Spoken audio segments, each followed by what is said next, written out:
90-তে যখন সকল দলের জোটের রূপরেখা নির্ধারিত হলো, রূপরেখা বলা হলো যে একটা সংসদীয় গণতন্ত্রে যাওয়ার জন্য। এটা কোনো লিগেল ভিত্তি ছিল না, বাট মরাল ইম্পর্টেন্স ছিল এই রূপরেখার।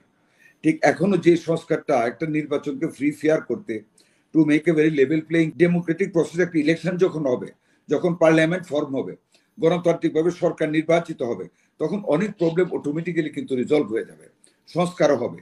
কাজে এখন যত ইলেকশনটা ডিলে হবে, দেশের অবস্থা তত খারাপের দিকে। ব্যক্তির আলোচনা করে এখানে আমি আলোচনা করতে চাই না। আমার যে তত্ত্বাবধায়ক সরকার উপর যে দায়, আমি মনে করি যে জাতির একটা ক্রান্তি লগ্নে সকল দলের ন্যাশনাল একটা কনসেনসাসের মাধ্যমে প্রফেসর ইউনূসকে তত্ত্বাবধায়ক সরকার প্রদান করে জাতিকে একটা দুর্যোগময় মুহূর্তে রক্ষা করা হয়েছে। আমি এই সরকারের কোনো ব্যর্থতার দিকে তাকাইতে চাই না। I don't want to be very man of negative attitude. ব্যর্থতা থাকবে, সফলতা থাকবে, but what I want to say is that there should be a very urgent fair and free election in the country. একটা নির্বাচিত সরকারের বিকল্প অনির্বাচিত সরকার হতে পারে না। এই যে একটা উপদেষ্টা মন্ডলী, এটা তো এদের কোনো পলিটিক্যাল এক্সপিরিয়েন্স নেই, ওনাদের রাষ্ট্র পরিচালনা করার কোনো অভিজ্ঞতা নেই ওনাদের। কাজে আমরা যদি এভরিথিং এক্সপেক্ট করি ওনাদের কাছ থেকে, that will be very wrong on our part.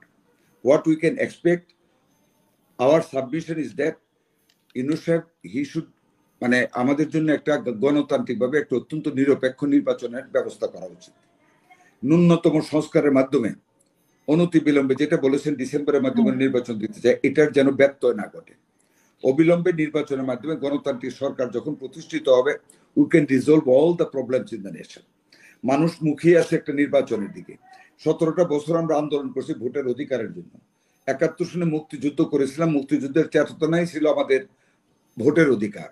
আপনারা তো ভোটের কথা বলছেন, কিন্তু ছাত্ররা তো বলছে আগে আওয়ামী লীগকে নিষিদ্ধ করতে হবে, সংস্কার করতে হবে, তারপরে ভোট। দেখেন, এটা একটা দাবি। তারা এটা বলতেছেন আমরা নির্বাচন চাই না। তারা যদি কেউ বলে সেটাই যে জাতি মানতে হবে, তা কিন্তু না। এই দেশের সকল পলিটিক্যাল পার্টি নির্বাচন চাচ্ছে ন্যূনতম সংস্কারের ভিতরে। 90-তে যখন সকল দলের জোটের রূপরেখা নির্ধারিত হলো, রূপরেখা বলা হলো যে একটা সংসদীয় গণতন্ত্রে যাওয়ার জন্য। এটা কোনো লিগেল ভিত্তি ছিল না, বাট মরাল ইম্পর্টেন্স ছিল এই রূপরেখার। ঠিক এখনো যে সংস্কারটা একটা নির্বাচনকে ফ্রি ফেয়ার করতে, to make a very level playing field for a fair election, যে ন্যূনতম সংস্কারটুকুর দরকার, সেইটুকু করে একটা ইলেকশন করবে। আর ন্যাশনাল কনসেনসাসের মাধ্যমে যে সংস্কার কমিশনগুলি করেছে, সেই সংস্কার কমিশনের সকল সংস্কার প্রস্তাব, to the extent it is acceptable রিফর্মসগুলিকে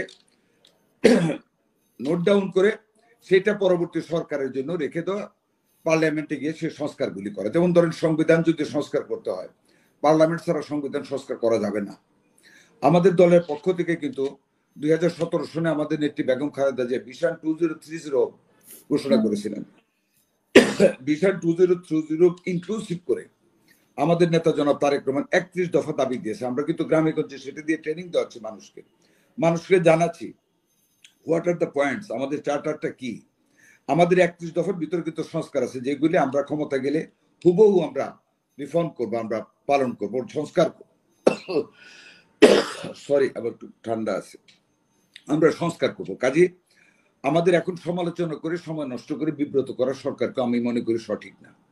what ever they have done, this is good. বাকি যেগুলি করতে পারেনি, করতে পারবেনও না, কারণ ওনাদের সেই এক্সপিরিয়েন্স নেই। আমরা এখন পিস চাই, দ্রব্যমূল্য নিয়ন্ত্রণে চাই। বাজেট আমরা নর্মালি সামনে জুন মাস একটা বাজেট, সেটা সরকার সবার সাথে আলোচনা করে অ্যাকসেপ্টেবল ইয়েতে বাজেট করবে, সেটা করে ইলেকশনের প্রস্তুতি নিতে হবে কঠিন ভাবে, যাতে ইলেকশন হয় ডেমোক্রেটিক প্রসেসে, যাতে ক্ষমতার হস্তান্তর হয়। ডেমোক্রেটিক প্রসেসে একটা ইলেকশন যখন হবে, যখন পার্লামেন্ট ফর্ম হবে, গণতান্ত্রিকভাবে সরকার নির্বাচিত হবে, তখন অনেক প্রবলেম অটোমেটিক্যালি কিন্তু রিজলভ হয়ে যাবে, সংস্কারও হবে। কাজে এখন যত ইলেকশনটা ডিলে হবে, দেশের অবস্থা তত খারাপের দিকে যাবে। যেটা আইন শৃঙ্খলা পরিস্থিতি, দুইজনই বলেছেন, আইন শৃঙ্খলা পরিস্থিতি is not within the control. এই যে ডেভিল হ্যান্ড দিয়েছেন, অ্যারেস্ট হচ্ছে, কতটুকু কোন এক্সটেন্ট পর্যন্ত অ্যারেস্ট হবে। এই যে অস্ত্র এখন দেশে রয়ে গেছে, 71 স্বাধীনতা যুদ্ধের পরেও কিন্তু দেশে অনেক অস্ত্র ছিল, কিছু নষ্ট হয়েছে, কিছু উদ্ধার হয়েছে, কিছুতে ক্রাইম সৃষ্টি হয়েছে। এটাও কিন্তু যদি আমরা বলি এই বিপ্লবের পরে, বৈষম্য বিরোধী ছাত্র আন্দোলনের পরে 6 মাসে সকল অস্ত্র উদ্ধার হয়ে যাবে, ইটস নট সো ইজি। এটাকে it is a continuous process. আইন শৃঙ্খলা পরিস্থিতি অলওয়েজ অ্যালার্ট থাকতে হবে, মানুষকে অ্যালার্ট থাকতে হবে, গভর্নমেন্টকে অ্যালার্ট থাকতে হবে। আইন শৃঙ্খলা পরিস্থিতিকে স্ট্রিমলাইন করে উইদিন কন্ট্রোল আনার জন্য আরো অনেক দূর আমাদেরকে we have to run a long way to keep everything is under control, সেটা আমাদের করতে হবে। বাট আমি যেটা মনে করি এখন যে গন্ডগোলটা চলেছে সেটা সরকার তো এটাকে কন্ডেম করেছে, মব তত্ত্ব যাতে না করা হয়, এই মব জাস্টিসটা বন্ধ করার জন্য সরকার বলেছে।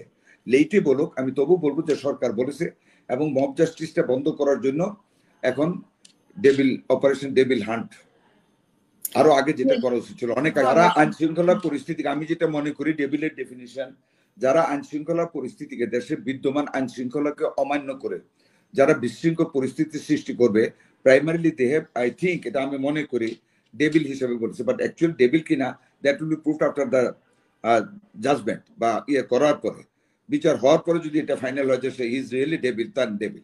বাট ডেভিল সন্দেহ, অপরাধী সন্দেহেই কিন্তু অ্যারেস্ট করা হয়। একটা মানুষকে যখন অ্যারেস্ট করে তাকে অপরাধী সন্দেহী করা হয়, যখন সে মুক্ত হয়ে যায় তখন অপরাধীর খাতায় নাম থাকে না, চলে যায়। বাট এটা নামের নিয়ে এত গবেষণা করা আমি মনে করি আমাদের খুব একটা ঠিক না। দেশে আইন শৃঙ্খলা পরিস্থিতিকে নর্মাল রাখতে। কিন্তু মব যারা করছে তারা কি আসলে আইনের আওতায় আসছে কিনা সেটাই তো অনেকের প্রশ্ন, যে তাদেরকে আইনের আওতায় আনা